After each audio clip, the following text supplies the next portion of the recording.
Ragazzi, finalmente dopo tanti pareggi dell'Italia la prima grande vittoria. Una prestazione almeno convincente per i colori italiani.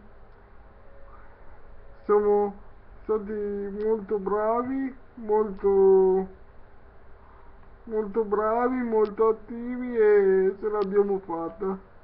Con un po' di fatica però ci siamo riusciti, insomma. La squadra ha convinto, si sono viste ottime cose a livello di gioco, adesso speriamo che possiamo fare ancora meglio però. Bisogna molto lavorare ancora se vogliamo arrivare alla finale. Per il resto sono stato bene e devo ringraziare della compagnia il mio amico Paolo che dalla Francia ha fatto un lungo viaggio per venire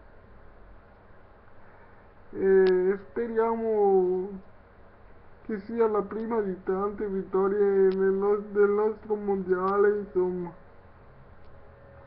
Speriamo che si possa continuare su questa strada che è sicuramente quella giusta per sognare un altro mondiale come nel 2006, anche se a dir la verità quando eravamo partiti, non siamo partiti come i favoriti, dicono tutti che non ce la facciamo. Per il resto vorrei sapere un po' come la pensate voi e cosa potrebbe migliorare la nostra Italia, quali, cosa dobbiamo fare per giocare ancora meglio. E un abbraccio a tutti e forza azzurri. Samuele, ciao ciao.